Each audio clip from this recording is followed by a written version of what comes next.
Salut à tous les amoureux d'histoires épiques et de magie intemporelle. Aujourd'hui, préparez-vous à plonger dans un conte extraordinaire qui va vous transporter à travers les âges. On va découvrir ensemble l'incroyable aventure de Samarion, le héros du temps. Et croyez-moi, c'est une histoire qui commence de la manière la plus inattendue qui soit. Imaginez un soir doux, le soleil se couche sur un étang paisible. L'eau scintille et là, un chat roux, les yeux vifs et les moustaches frémissantes, s'approche discrètement. Il a repéré un poisson doré, un petit festin potentiel. Il murmure « brillant et appétissant. Et hop, il bondit. Splash. Mais ce n'est pas un poisson ordinaire. Non, non, ce poisson jaillit de l'eau, éclatant d'une lumière dorée, et il parle. « Attends, épargne-moi, et je t'accorderai 3 vœux. » Le chat est sidéré. 3 vœux. Pour lui, il pâte l'eau, un petit sourire malicieux aux babines. Marché conclu. Ah, si seulement on pouvait tous avoir un poisson magique, n'est-ce pas? Le poisson doré demande son premier vœu, et là, notre ami félin, sans hésiter, souhaite des poissons sans fin, à manger tous les jours. Exaucé. Une pluie de poissons dorés apparaît et saute tout autour de lui. Vous imaginez la joie d'un chat, puis vient le deuxième vœu, et là, il met le paquet. Un palais, des coussins moelleux, du soleil et des fontaines de lait, et paf, le palais d'or surgit au bord de l'étang, tout doux, tout lumineux, le rêve absolu pour un chat.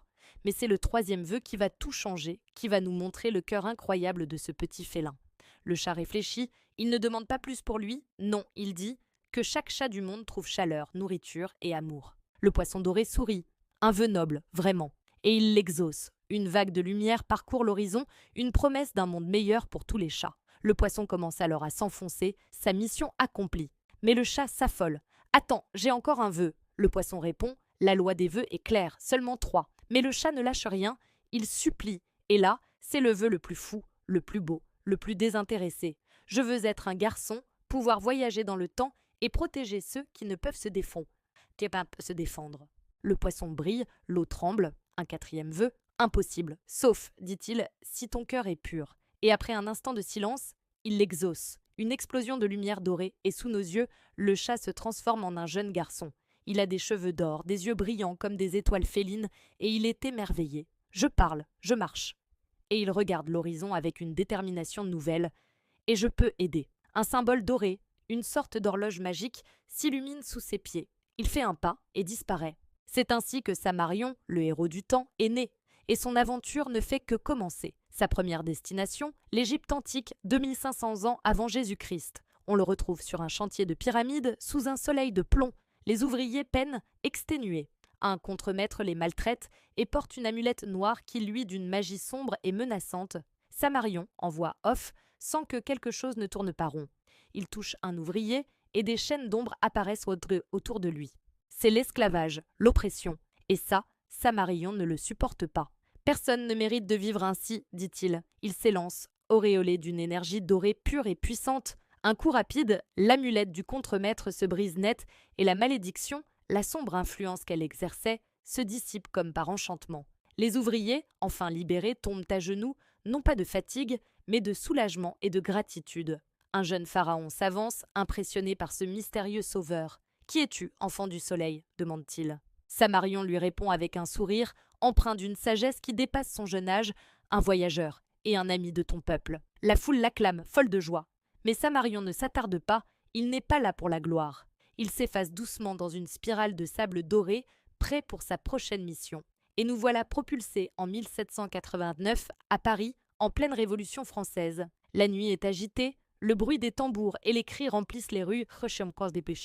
Une jeune boulangère court, serrant précieusement un pain contre elle, tandis que 2 soldats la poursuivent sans relâche. « Ce pain appartient au roi !» crie-t-il, aveuglé par leur loyauté à la royauté. Mais Samarion surgit d'un toit, sa cape battant au vent et à travers la fumée. Il intervient, avec cette sagesse qui le caractérise, le pain appartient à ceux qui ont faim.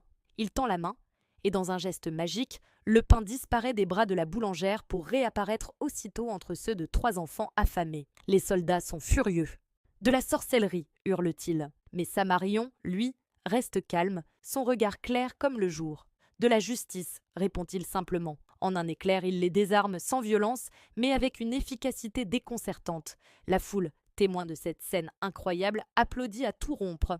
La boulangère, émue aux larmes, lui demande « Qui êtes-vous » Et Samarion, avec son sourire énigmatique, répond « Un ami de la liberté. Il s'envole sur un toit, tandis que les feux d'artifice illuminent Paris. Le symbole doré brille une dernière fois et il disparaît, laissant derrière lui une lueur d'espoir et de justice. Sa troisième aventure nous emmène dans un village du Japon, en 1945. La scène est déchirante, les sirènes hurlent, le ciel gronde d'une menace imminente. Samarion lève les yeux, son cœur serré. Trop de douleur, ça doit cesser. Il lève les bras, et là, quelque chose d'incroyable se produit. Le temps s'arrête. Une bombe, suspendue dans le ciel figé, flotte au-dessus du village, prête à déchaîner sa fureur destructrice. Samarion, dans ce monde suspendu, bondit avec agilité de tori en tori, ses portes traditionnelles japonaises, puis marche sur l'air, défiant les lois de la gravité.